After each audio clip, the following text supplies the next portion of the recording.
What might be coming to fruition soon? The Oklahoma Sooners are landing inside the top 6 for a couple blue chip prospects we'll discuss coming up next here on Locked On Sooners.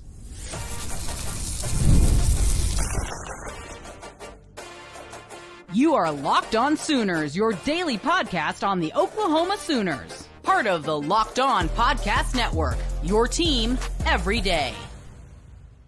Thanks again for making Locked On Sooners your first listen every single day. Shout out to all the everydayers out there tuning in. Subscribe to the show wherever you get your podcasts. We're part of the Locked On Podcast Network, your team every day.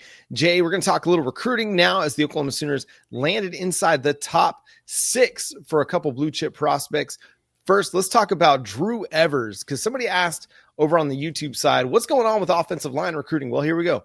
Drew Evers, the brother of former Oklahoma quarterback Nick Evers, included Oklahoma in his top 6. He's the number 13 interior offensive lineman in the 247 Sports composite.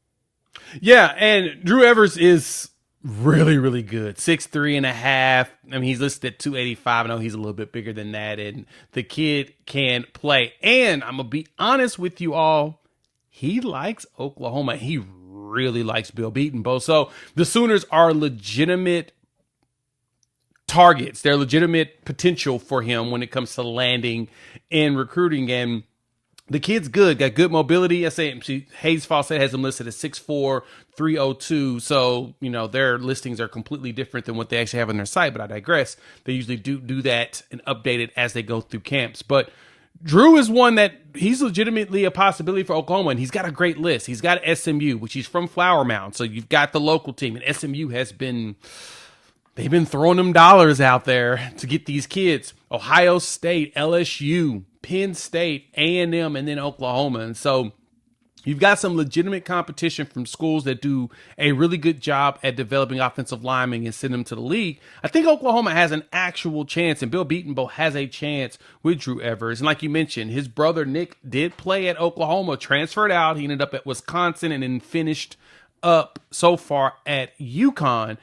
But what I've heard is that there's not any hard feelings on the Oklahoma side. It was, another reason, but the family still loves Bill Beatonbow. They still enjoy Brent Venables. They still enjoy Oklahoma. So there's a very good chance that Oklahoma is going to be in the Final 4 or 2 for Drew Evers. Told Steve Wiltfong, I could literally see myself playing for each of these final 6. And then on Oklahoma says, known them since my older brother played there. Coach Venables is a great man of character, and Coach B has a track record that is second to none for the O-line. Dude's got over 40 offers. So, I mean, he's an impressive cat.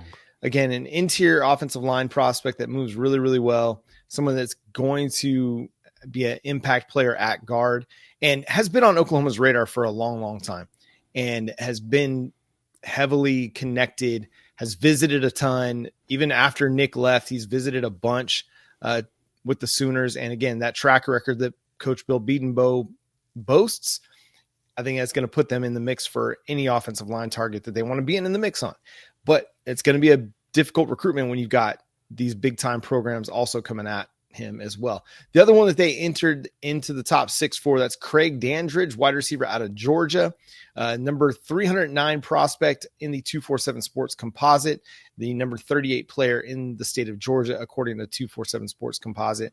But again, has a big time offer sheet: Tennessee, Stanford, Arkansas, Clemson, Duke, Georgia, Oklahoma, West Virginia, Kansas State, Florida, a lot of big time programs also coming after this kid.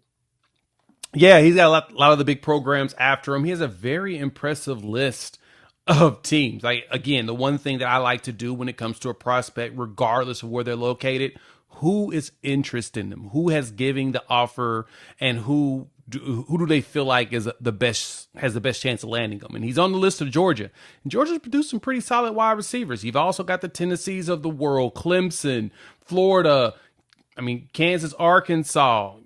A lot of schools that are known for putting up some good wide receivers, they're on the list. And luckily, Oklahoma is there too. Roughly 6'1", 170 at wide receiver. But he's based out of the state of Georgia. And so it's going to be a challenge to pull him away from home because it's really hard to get kids out of the state of Georgia that's ranked high enough. UGA does a really good job of taking care of home. Same thing with Georgia Tech, especially if you can get in there academically. But Dandridge liked Oklahoma, and I know that he's planning a trip out. He's trying to work on the OV, and I think the plan is to try to get here on the 20th, which is the Champion Barbecue weekend, the big weekend. So you'll see Oklahoma probably have their 2 big weekends full of just prospects galore from the 6th to the 20th. There are going to be a lot of prospects and a lot of opportunities to try to sweeten the pot of getting players to come in. I know that Jaden O'Neal's definitely going to be there on the 20th. If he's still in the car with Oklahoma, there's a good chance he'll be there trying to do more peer recruiting like he's been doing this entire time. So my expectation is that Oklahoma's going to offer up a great opportunity to play. Honestly, he could probably play borderline immediately because we're going to be losing some pretty solid receivers here in the coming class, that he can make his way here and be impactful pretty early. He told Steve Wiltfong, it was a great vibe all around from everyone. Coach Venables is a coach that serves the soul of his players and has built his staff around that mindset. It's good to know that they truly care about their players on and off the field. OU definitely does compete with some of the other schools on my radar. So yeah, he was in town back in March, visited Norman then, but you got to get him back on for an OV, especially with one of these big recruiting weekends coming up. If you can get him there for the 20th, that'd be great. But sounds like, again, it's going to be a big pull if you are trying to get him out of the state of Georgia. As you look over the next couple of weeks, I know you've developed some of your visit lists for June 6th and for the Champion Barbecue. Let's just talk about the one that's going to be not this weekend, but the following weekend. We know Bo Bentley is going to be in town, but who's the name on that list, Jay, that you're looking at and you think that's a dude that I really want Oklahoma to be able to land? If this does happen, now he has dropped his top 4 and Oklahoma was not on the list, but I'm not going to, lose my mind on it. But if they get him on campus, I think Oklahoma has a legitimate chance. And that's Sincere Johnson, the linebacker out of Cleveland, Ohio area. 6'3", 235 pounds. He's built specifically for a Brent Venables defense. And he is a heat-seeking missile. I was talking to actually Reggie Powers III's dad, RP2, and he was telling me he's watched the kid because, we have a little pipeline to Ohio here as of late. If you notice, going from Reggie, you had Kendall Dobie, who's also from Ohio, Caden Woodard, who's also from Ohio. We've been pulling some Ohio kids over the last, couple of years under the Brent Venables regime. And so if you can get Sincere to show up on campus, because he did thoroughly enjoy his visit and said that Oklahoma is one that he could definitely look at for his future. You get him on campus, I think that there's a chance that Oklahoma could try to sway him away from that unfortunate the medicine that they put in the water there, which is Ohio State, and just kind of like LSU does with the people in Louisiana. They got this voodoo thing going on to where you automatically got to go to that school when you're a top player. So if Oklahoma can find a way to get an antidote poured into the water when he comes to visit to flush out the Ohio State thought process and bring him into the mindset of becoming an SEC player instead, Oklahoma may have a chance. He's one. The other one that I know that all the kids are wondering about, they've been asking about offensive linemen like crazy, John.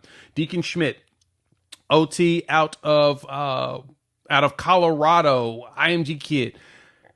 If Oklahoma can make sure to get him on, I think we have probably the best chance of landing the kid out of Windsor, Colorado. But man, I know that the Buffs are really pushing hard to try to keep kids that are from their state in state. But I think Oklahoma has a really good chance of pulling him in. I know that they're the favorite in a lot of places right now. But Deacon Schmidt would be awesome. And that was when you're going to start seeing the snowball effect of offensive linemen. Deacon Schmidt, just a perfect offensive lineman name, by the way. It really is. I don't know if y'all do that, but I do that. You just look at names and Deacon Schmidt, you either play offensive line or defensive tackle. Those are the only 2 positions you can play. So they're true. His parents really hooked him up well with that name. So we'll see. It's going to be a big recruiting month for Oklahoma in the month of June. We'll continue to follow that, track that as visits happen. I'm sure crystal balls and future casts and on 3 predictions will come following those visits as well. So we'll see where Oklahoma lands on some of these top prospects here in the next few weeks. But coming up, Jim Nagy, he's been a big part of Oklahoma's recruiting strategy and transfer portal moves. He's got a big request that he put out there. We'll discuss coming up next here on Locked On Sooners.